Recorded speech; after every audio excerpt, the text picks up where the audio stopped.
What's the worst advice you've been given? A lot. A lot of things. I would say probably most people could agree with me on saying that there's a lot of bad advice out there. And a lot of my friends' experiences pretty much you either turn 18 or you turn 20 something, you're either graduating high school or you're graduating college, and there's this expectation of you to go out and have it all figured out. Especially with college being in place, like there's just this pressure to go to school, know exactly what you want to do within those 4 years, maybe fiddle with it a little bit, but not too much, and then pursue that and make good money, and that be it. And that's pretty much all people tell you is like that's kind of it, you know. But they don't. There's just so much negativity, I would say, that I've been taught. Just so to answer the question, the worst advice I've been given is probably don't care about anything else other than school and jobs and money. And that's it. Even at your age. Only care about those things at your age. Those are the only things that matter to you when you're that old. What's the best advice you've been given?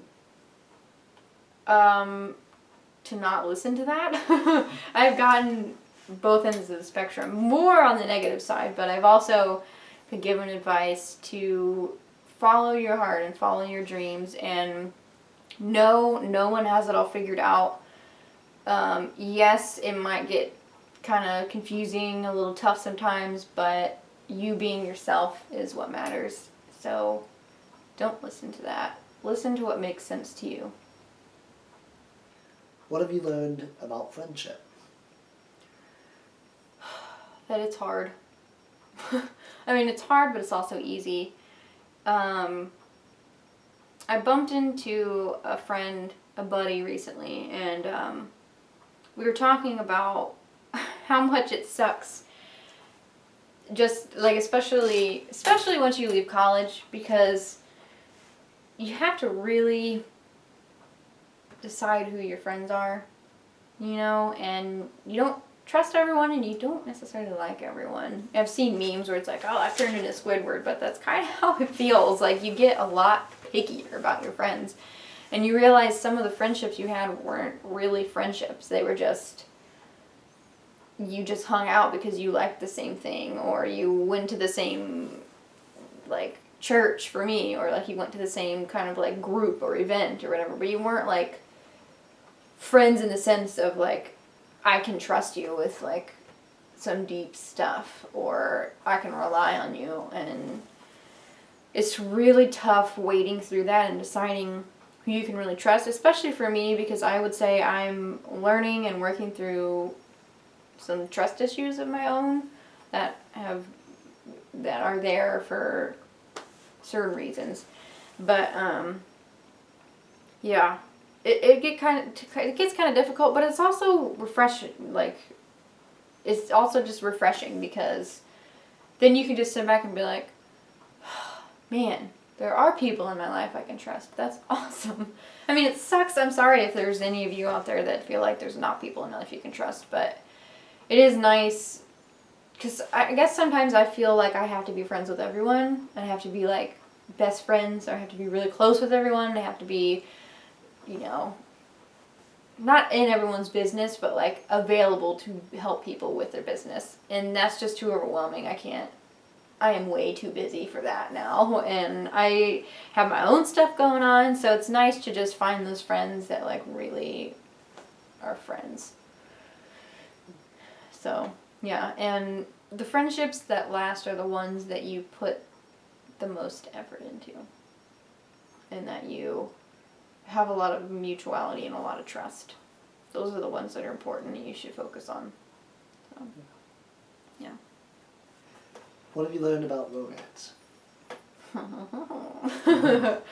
That it's really awesome. In high school, like I said before, I was like a prude Christian girl, and I was just like, you can't do this, and you can't do that, you can't do this. And I've learned you can do some things, I guess. Like, you can grow and learn as a human being and not have it all figured out and not pretend like you do. And, yeah. I mean, there's a lot of pressure. I never paid attention to it because I was much more focused on, like, just meeting the right person. Like, I didn't want to just date around, because that's, I mean, cool if that's your thing, but that was not my thing. Like, I wanted to be friends with the person, and I wanted to be sure I wanted to date them. Like, I didn't want to get into something that I wasn't, like, pretty darn feeling good about. So, I never really, like, I mean, I guess I felt that pressure like a tiny bit. I don't know. I guess I don't know. I don't particularly feel like I felt the pressure, but maybe I did and I forgot. But there is a lot of pressure, especially on girls, to be married at a certain age. Especially when I was on a Christian campus. It's like, yeah, you go to college, you meet your husband, and you get married, and then you have godly babies and things like that. And, like, that's not the route for everyone. So I would just say I've learned that following my intuition was the best thing I could do with it, to do what was right for me and what made the most sense for me to pursue waiting more. That was best for me because I really needed the good chunk of time that I had and do have to, like, just be with myself and really get to know myself and be able to project that self to you. So. What have you learned about yourself? That I am really awesome. I've learned that I'm really awesome and that I also have growth to do, you know. I guess it's kind of like both ends of the spectrum. Like, I'm learning so much about my worth, and to hear encouragement and positivity in the midst of all the negativity and the pressure that you feel when you're our age. And I've learned that I can do it, you know. I knew that before I got into it, but especially now that I'm into it, I'm like, I can totally do this. Like, even if it gets really tough, I'll figure a way out. I can do it. And like I said, I've learned that I have things I need to learn and I need to grow and be more open about things and certain things. And yeah, I don't know, just all the questions I've answered before I would say would lead up to my growth. Is spirituality important to you? Why and in what way or practice? Yes.